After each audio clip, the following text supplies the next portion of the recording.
Te digo la otra, la política dicha desde otro lugar. Todos me dicen que nunca voy a llegar a nada, que está probado. Estamos afrontando el estudio de la Uniradio para recibir a Liliana Sinskas. Esto es dentro del marco del Día del Futuro de la Diaria, que trae como tema principal para este mes de septiembre el trabajo, y vamos a tratar un poco y debatir sobre la prostitución y el trabajo, y para ello trajimos, como decíamos, a Lilian, quien es dirigente feminista y directora de Mujer y Salud en Uruguay. Misu, un gusto tenerte con nosotros en Te digo la otra. Un gusto venir. Yo estaba envidiosa de que invitaban a todo el mundo y yo no. Veías pasar gente y no te llamamos. Exactamente. Así que llamamos a Emiliano con mucha alegría. Perdón, te tuvimos en 2014, no acá, sino por teléfono, hablando del aborto, pero no me acuerdo el contexto, creo que algo había pasado. Durante el referéndum, capaz el proceso 2014. No. Fue el primer año que estuve acá. Y ahí llamamos. Capaz que salió en la campaña, habría que chequear, habría que echar entrevistas. ¿Sí? Bueno, vamos a chequear en nuestro archivo. Bueno, pero en estudios es la primera vez entonces. Sí. Bien. En primer lugar, para ponernos un poco y adentrarnos un poco en el tema, desde el feminismo, las posturas que se plantean frente a la prostitución como trabajo son las posturas más abolicionistas por un lado y regulacionistas. ¿En qué se basan y cuáles son un poco los argumentos que tienen ambas posturas?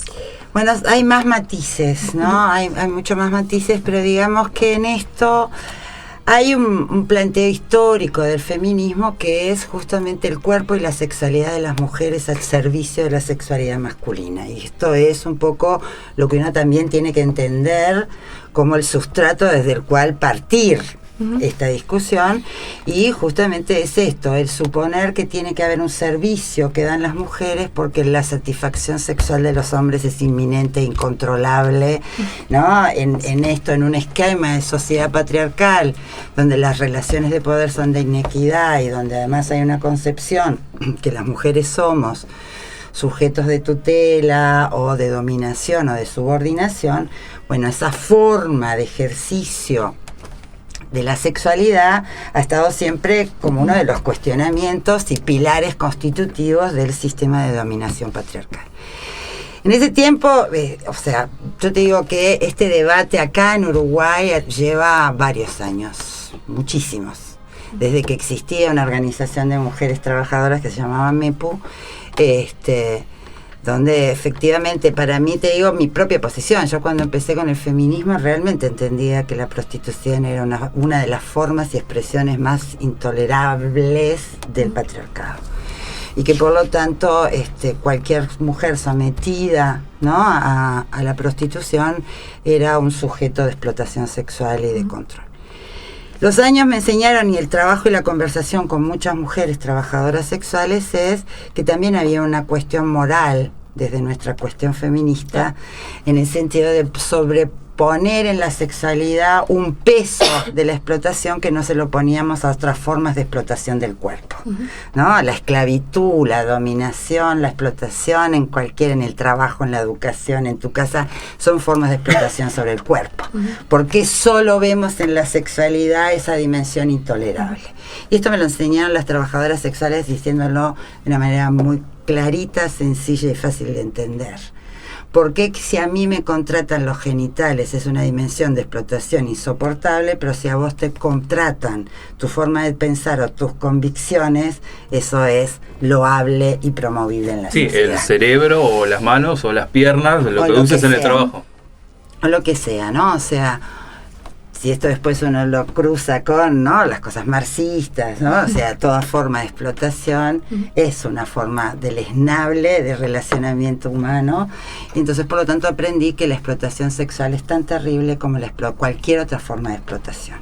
Y que teníamos que repensarnos justamente en este cuestionamiento abolicionista absoluto del trabajo sexual. Y este es el planteo de las abolicionistas, ¿no? O sea, para las posiciones feministas abolicionistas, la prostitución no es una libertad, no es una forma de trabajo, siempre es una forma de explotación y una de las expresiones de la violencia de género más crueles. ¿Por qué? Porque domina sobre el cuerpo y la sexualidad.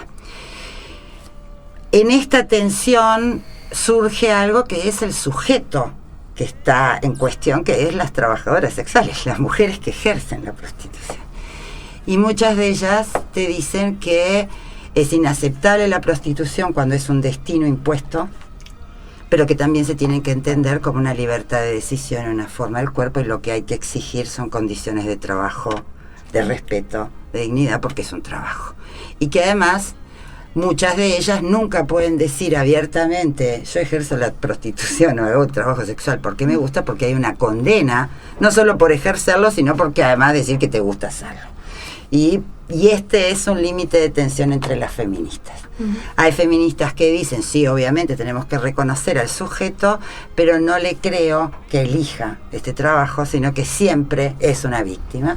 Y habemos otras feministas que decimos, yo no tengo por qué no creerle a una mujer que me dice, yo disfruto de este trabajo, elijo las condiciones y quiero ejercerlo con dignidad, porque en todo caso tendría que poner en cuestión una cantidad de mujeres que se casan para sostener un statu quo, ¿no? Que venden sus convicciones para obtener un cargo, ¿no? O que se someten a situaciones de abuso sexual para subir en el trabajo. Entonces, sí, yo te quería... Si ponemos a explotar todas las formas de abuso, solo termino con esto, sobre el cuerpo y la sexualidad de las mujeres, no es la prostitución la única manera de abuso, en todo caso. Y si lo vamos a discutir, bueno, discutámoslo en todas sus dimensiones, porque si no, volvemos a reproducir una doble moral, que si vendo mi cuerpo por el estatus y por mantener una condición económica está bien, pero si lo vendo porque es mi manera de sostenerme, está mal. Entonces, en esas condiciones tenemos esta tensión, ¿no? Si hay que abolir el trabajo sexual, y esto es garantizando las condiciones, que esto es lo que se discutía ayer, ¿no? En un seminario que hubo, garantizando las condiciones de la trabajadora, pero penalizando al cliente. Entonces yo digo, bueno, entonces discutamos qué son los clientes. Porque también yo conozco una cantidad de gente que contrata un servicio sexual no porque quiera explotar ni someter a esa mujer, sino porque es la única manera que obtiene cariño. Caso de discapacidades, o sea, podemos encontrar muchas maneras solas, que no sé qué, cuánto. Entonces, en todo caso yo prefiero profesionalizarlo, ¿no? Que sea un trabajo digno, una necesidad y un servicio que se requiere, que se tiene que regular de la manera que regulamos toda otra forma de servicio, ¿no? O de alquiler de nuestros cuerpos para cumplir con una función, porque en definitiva todos los alquilamos para eso, ¿no? ¿Y cómo el abolicionismo, cómo explica o defiende, justifica, no sé, la cuestión de las mujeres de clase media que sin una necesidad económica atrás optan por la prostitución? Y eso sabemos que mujeres de clase media, mujeres de clase alta y demás, porque siempre cuando se habla de la prostitución como trabajo, a las que se mira y a las que se juzga, y las que no tendrían libertad son las mujeres pobres, pero hay mujeres no pobres que también se prostituyen. ¿Qué dice el abolicionismo al respecto? Bueno, ellas siempre lo plantean como que siempre es una forma de explotación. O sea, aunque así no sea... No lo elijas para comer. No lo elijas para comer, siempre es una forma de explotación y es una expresión de dominación hacia una sexualidad que te contrata, ¿no? Y que por lo tanto, que también hay parte de razón en esto, ¿no? O sea, el que porque contrato tu servicio me siento con el derecho, ¿no? De envilecerte, maltratarte, tener una doble moral sexual, que eso es lo que hay que cuestionar de todo esto, porque hay muchos consumidores de prostitución que después hacen discursos morales públicos, ¿no? O sea, esta doble moral de que la sexualidad como la ejercen las mujeres tiene una connotación, una valoración, la sexualidad como la ejercen los varones tienen otra. Entonces, por eso siempre se condena a la prostituta y nunca se condena al prostituyente, ¿no? Porque entre otras cosas se entiende que la sexualidad masculina habilita el tener que ser satisfecha de varias maneras, y si no podés, ¿no? Y todos sabemos en esta sociedad de tener 2 y 3 compañeras sexuales, incluso tener una familia, el amante casi al mismo tiempo, ¿no? Pero sin embargo, las que son condenadas suelen ser las mujeres que entran en esa relación. Bueno, esto es parte de lo que hay que cambiar. Yo en eso afilio. Cambiemos a la doble moral sexual que califica de una manera u otra a hombres o mujeres en la misma práctica. Pero de todas maneras yo creo que corremos un riesgo, y es tener una actitud muy moralista sobre si la sexualidad tiene una dimensión especial de la explotación que no la tiene cualquier otra forma, ¿no? Liliana, un poco con respecto a este último argumento que decías, es cierto que no es la única forma de explotación que hay y que probablemente haya otras que son igual, digo, en su misma lógica. Lo que me parece que capaz que no sé cómo se explica, digamos, desde esta posición, el hecho de que en realidad el trabajo sexual es ejercido en su mayoría por mujeres. Claramente, digo, hay hombres que también ejercen prostitución o lo que sea, pero digo, no es ni de cerca comparable con el trabajo sexual de las mujeres. Entonces, ¿cómo se puede comparar con otras formas de explotación que de repente también hay en otros campos de trabajo, digamos, pero que sí, los hombres también sufren, pero que me parece que no sufren tanto en el caso de la prostitución? O sea, claramente hay como una brecha de género en el bueno, tema, ¿no? Eso es relativo. Si vemos el sistema de cuidados, te voy a decir que lo ejercemos todas las mujeres y está muy dignificado, pero es una forma de explotación a la cual si no cumplimos, ¿no? Sos mala madre, sos mala hija, sos mala esposa, si no cumplís con todas las tareas de cuidado. Lo que pasa es que hay un endiosamiento del rol madre y esposa que no lo tenemos en el de trabajadora sexual. ¿Sí? Entonces, eso también forma parte de la división sexual del trabajo, ¿no? Y de la doble moral que está acompañada. Obviamente que hay un problema, y en esto sí creo que tenemos que trabajar, es del estigma que ha estado relacionado siempre hacia las trabajadoras sexuales. Por ejemplo, una trabajadora sexual, si denuncia una violación, imagínate lo que le va a decir el policía a la cual va a registrarlo, ¿no? Hemos tenido casos. ¿Para qué te metiste? ¿O es parte de tu trabajo? Claro. No te pueden violar si vos sos una trabajadora sexual, porque está asociado no a un trabajo, sino a una identidad. Sos eso, no haces eso. Y por lo tanto, como sos eso, me siento con el derecho a maltratarte, a denigrarte, a vulnerarte en sus derechos. Eso hay que cambiarlo. Pero eso hay que cambiarlo con un discurso abolicionista como un discurso de reconocimiento y regulación, porque en realidad acá lo que tenemos que trabajar es esta sensación de que una tarea te convierte en eso. Y una tarea es una tarea. Vos sos otra cosa. También es una pregunta muy habitual es obvio que no es un deseo de profesión, ¿no?, promovible, porque ninguna trabajadora sexual querría que su hija fuese trabajadora sexual. Si cambiamos la dignidad de la tarea, a mí tampoco me gustaría que mi hija fuera modelo, por ejemplo. Y me he cansado de explicarle a todo el mundo, mi hija es muy linda, Emiliana lo conoce, de que todos me preguntan, ¿cómo no la metiste modelo? Cuando a mí eso me parece muy publicitado, muy fantástico, pero eso sí que es la venta de un cuerpo para el venderse como producto. Y eso para mí me parece muy denigrante, aunque se pague muy bien, ¿sí? Sin embargo, la valoración social es otra, ¿no? Y por eso yo decía, si vamos a explosionar el sistema, explosionémonos en todas las formas que tiene de hacernos a las mujeres u objetos de venta y de deseo y de consumo, o sujetas de tutela. Y esto es una tensión que tenemos que discutir en toda su dimensión, ¿no? Liliana, ¿qué regulación tenemos y qué regulación, según tu criterio, deberíamos tener para ese tipo de tareas? Tenemos una regulación muy hipócrita, como todas las leyes que tenemos en este Uruguay, ¿no? Que no, en realidad no, lo que tenemos es una ley que regula la prostitución y el trabajo. Para que lo tengo por acá. Y lo que tiene es eso, ¿no? Es una ley que dice si el trabajo sexual se dictan normas, y lo que dice es que es lícito, es la ley 17.515, es lícito el trabajo sexual realizado en las condiciones que fija la presente ley y demás disposiciones aplicables. Es esta cosa de, ¿no?, que tenemos, no terminamos de definirlo, le damos una cierta regularidad, pero es regular o no de acuerdo a que cumpla o no un acto administrativo. Con lo cual, regulamos una práctica, pero mantenemos el estigma sobre la práctica. Entonces, lo que sí deja claro es, y en esto me parece que es un límite que también tenemos que trabajar, es solo se reconoce trabajo sexual a partir de 18 años en personas mayores de edad. No hay trabajo sexual en menores de 18 años, eso es siempre explotación sexual. Y esto es delito, me importa nada si parecía de 20, me importa nada. Sí. O sea, y esto sí me parece que hay que trabajarlo mucho, porque efectivamente este límite es muy difícil después de controlar. Mismo para el cliente también, hay que decir que si no queremos estigmatizar al cliente, también en algunos casos podría ser difícil. Sí, pero sería bueno que supiese que se tiene que tomar todas las medidas para garantizar. Que ante la duda... Ante la duda, exactamente. Es bueno que sepa que él será el condenado.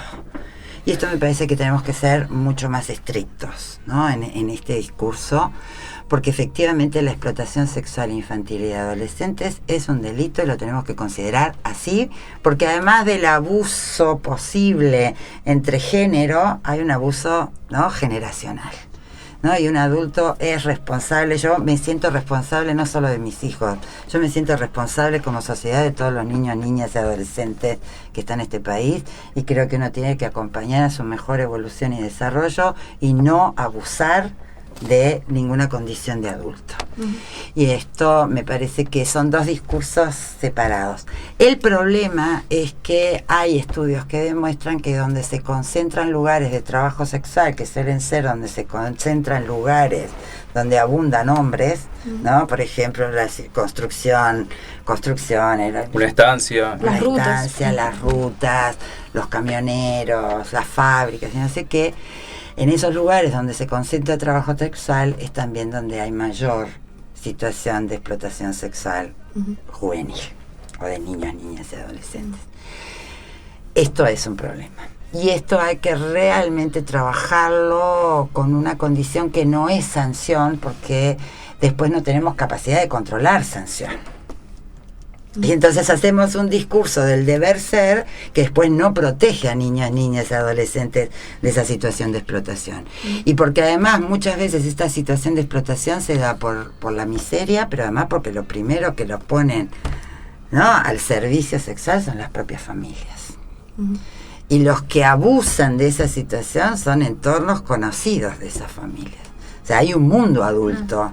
Sí, que no va a denunciar cuando es parte de... Y que además hay un mundo adulto con el que hay que trabajar, ¿no? Porque justamente esas relaciones de violencia, a mí el que sean sexuales es una dimensión de otras formas de violencia y de abuso en esa relación adulto, niño, niña, adolescente, que hay que cuidar. Sí, y ahí la libertad no entra por ningún lado, ¿no? En el caso de los menores, que arrancamos hablando de la libertad, en el caso de los menores hay que decir que no hay nunca la libertad de la elección de ese trabajo. Y que aún si hubiese, en el caso, no sé, una gurisa de 17 años que eligiese eso, igual sería un delito. Exactamente. Sí, y creo que en eso también hay que acompañar con algo que no trabajamos mucho, y es cuáles son las relaciones realmente de violencia de género en las que todos estamos acostumbrados a movernos, ¿no? A mí, por ejemplo, después termino con lo de la ley. A mí, por ejemplo, una de las cosas que me ha impactado mucho, si ustedes se acuerdan, los últimos 2 veranos, ¿no?, videos en YouTube, ¿no?, donde una gurisa en Santa Teresa con 4 varones, y que la discusión era si ella había dejado, había admitido y no sé qué. Yo me acuerdo que a mí lo que me parecía inaceptable era que los varones entendieran que si hay una gurisa en una situación de indefensión, sientan que eso es habilitante de una situación abusiva. Me importa nada si la gurisa se regaló o no se regaló, si quería, si no quería. A mí lo que me parece es que lo que tenemos que entender, que cuando alguien está en una situación de indefensión, no puede ser la respuesta a una situación abusiva, una actitud abusiva. Porque esto nos hace mal en todo, hasta con los animales, ¿no? O sea, cuando hay alguien en situación de indefensión, lo que debería despertar en la sociedad es la protección, no el abuso. Y a mí ahí me importa poco si el abuso es físico, psicológico, sexual o de cualquier otra índole. El abuso es el abuso. Y todo se vive sobre el mismo cuerpo, no importa si toca tus genitales o te quiero un brazo. Claro, ahí capaz que el consentimiento hace olvidar que es un abuso. El consentimiento de la chiquilina... El consentimiento termina siendo una habilitación para tratar de justificarte algo que es injustificable. Ahí está. Pero puede haber consentimiento y abuso. Exactamente. Yo, por ejemplo, siempre digo, hay algo que uno tiene que entender siempre, y el no del otro es un no. Y no se interpreta. Y el no puede ser hasta que estar abajo de una misma sábana, los dos desnudos, y si uno de los dos dijo no, el otro lo que tiene que entender, el que es no, es no. Porque cualquier otra actitud no te justifica a vos. Vos podrás decir, me justifica la ley, me justifica la sociedad, pero vos para vos mismo tenés que saber que estás haciendo un uso abusivo de algo que no corresponde, ¿no? Y esto me parece que es el cambio cultural. Después, volviendo a la ley, como todas las cosas hipócritas, hay un maltrato hacia el trabajo, a la trabajadora sexual, porque para ser admitido como una práctica lícita, vos te tenés que primero registrar en el Ministerio del Interior.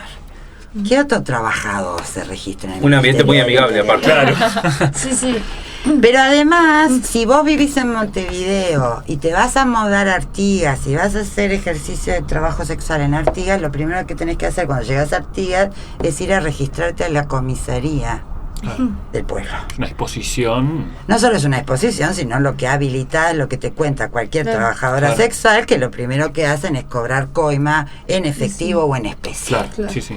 O sea, lo que habilitamos es una violencia y un abuso estatal de un funcionario del Estado, y después no tenemos la capacidad de controlar. Y si la trabajadora denuncia, ¿dónde va a denunciar? En la misma comisaría donde...